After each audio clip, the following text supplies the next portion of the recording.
Welcome to the Wisp Mama Bear Podcast, episode 45. I'm your host, Sarah Yacoub.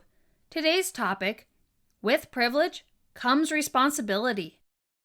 Good morning, happy Friday everyone. With the snowstorm rolling in, I hope everyone who has to be out on those roads is safe and warm. Some things are big enough to transcend the pettiness of partisan politics. Life, death. Neither side is supposed to have a monopoly on things like strong leadership, integrity, humility, or faith. Ideally, voters, regardless of which side of the political aisle with which they self-identify, value things like integrity and good leadership through their actions in addition to just their words. Good faith dealings are at the heart of our democracy. A sincere love for our country and our system of law and order are the foundation of a strong nation. Think of it like playing a game of football. It only works where the players and coaches agree to follow the rules and show respect for refs making judgment calls, even where they disagree. If one team of players, as led by a rogue coach, decides they are not going to honor the rules, they are not going to play the game as we know it, the game is over. Our nation is being threatened in a way we haven't seen before.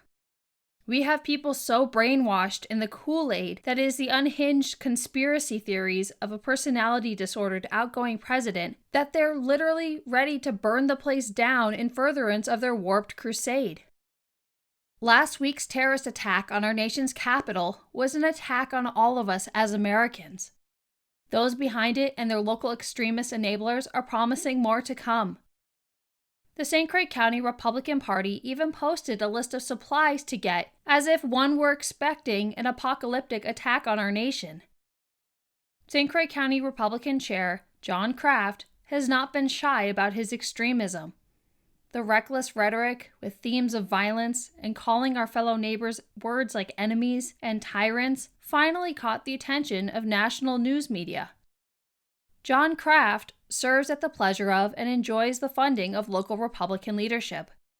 He courts local extremist groups and even brought disgraced extremist former Milwaukee Sheriff David Clark into our community. He's been known to wear shirts that reference shooting Democrats. Kraft has also been known to bully and physically intimidate local Democratic women.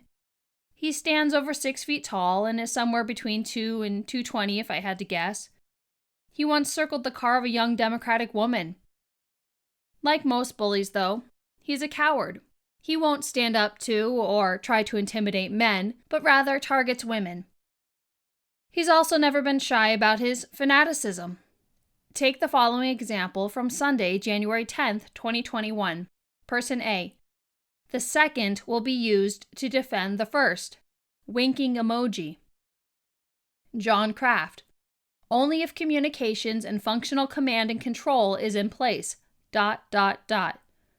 Person A. They are. John Kraft. Can you PM me to elaborate? His Facebook page got locked down shortly thereafter. He put everything on private. As for the webpage of the St. Croix County Republican Party, it came down in its entirety.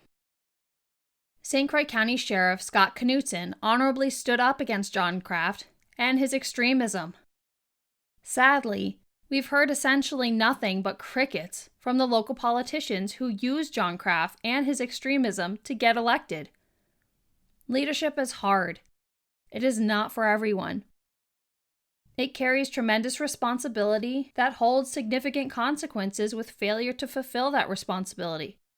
Public office holders, those elected to represent the voice of the people, are supposed to be leaders in the community and in their party. Bad leaders like Shannon Zimmerman will hide from their responsibility to lead with asinine comments from their office like, "Shannon's not a politician, he's doing government." Yes, his office really does use that excuse for Shannon's refusal to actually lead on current affairs with public comment. Side note, a politician by definition is someone who creates policy. A legislator like Shannon Zimmerman creates public policy, and where he stands on issues like whether he thinks the presidential election was stolen is important for voters to know when deciding who they trust to represent them in making public policy. By the logic of his excuse, he'd be better fit for a position as a legislative aide or perhaps a government employee. He'd never be expected to lead with public comment or be responsible for the tone and rhetoric of his party. Seems he wants to have his cake and eat it too. Seems Shannon wants the privilege of legislating without the leadership responsibility that comes with it. The sad part is that he seems to have conditioned his supporters to expect nothing more from him in terms of integrity or good or strong leadership. Shannon did eventually issue a public comment, sort of. He did not post it on his official Facebook page that he uses as a member of the state assembly. Instead, he posted it on his campaign Facebook page, a page he essentially abandoned after November's election. I say he only sort of issued public comment because while the post does mention the word extremism, he fails to mention the attack on our Capitol or the extremism of John Kraft, the Activated Patriots, or his own county party. Side note, Shannon actively donated to the PAC for the St. Croix County Republican Party during election season, which helped fund their ugly, dishonest, slash-and-burn campaign against me as his opponent. A supporter of his once tried to tell me that it wasn't Shannon doing all these awful things, but his team. I told her it was sad she thought so poorly of his leadership skills that he is not even responsible for his own campaign team as the candidate whose name is on all the ads. Shannon was a featured speaker for local extremists at numerous maskless superspreader events throughout election season. So what did he talk about in his post? He posted what he claimed was an email from an American living overseas. This email was hostile in tone and set up to make Shannon look like a victim for his support of Donald Trump. It was comical in that he is now playing the victim of extremism he himself enables. It was sad in that it completely missed the mark, did nothing to bridge any divide or heal any wounds. It read like the self-serving, tone-deaf rant of a narcissist. When news media reached out to him for comment, Shannon responded with, "No comment." Self-serving, tone-deaf, narcissistic rants must be a thing with local Republican politicians. Mayor Rich O'Connor did something similar. After refusing to comment on his party's extremism or the Trump supporter terrorist attack on our Capitol, he went on to peddle false claims that he is not partisan, followed by patting himself on the back for an initiative that is more a matter of nice-sounding words than any actual action, change, or accountability. There are actually pictures of Rich and John Kraft at St. Croix County Republican fundraisers. Rich is the candidate of choice for local extremists. Extremists like John Kraft help keep Rich in office by falsely labeling anyone who doesn't enable him as mayor a, quote, leftist tyrant, close quote, who needs to be, quote, eliminated, close quote. If you're wondering why Rich O'Connor sounds familiar, he got run out of town after being in Minnesota politics. He's also the reason we lost St. Croix EMS. St. Croix EMS was a local emergency service that Rich O'Connor decided to tank in furtherance of greasing the wheels of his personal business connections. Which brings us to Paul Burning. Paul Burning is a St. Croix County board supervisor. Local extremists regard him as a celebrity for voting against any ordinance that would provide for accountability or reduce the spread of COVID here in our community. He celebrated with them by partying at the bar in late November 2020. Yes, during the pandemic, and no, they did not wear a mask. There's even a picture of Paul with a red hat that reads, "Make St. Croix County Great Again."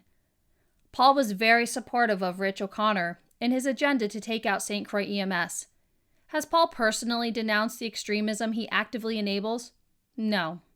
Here's the kicker, though.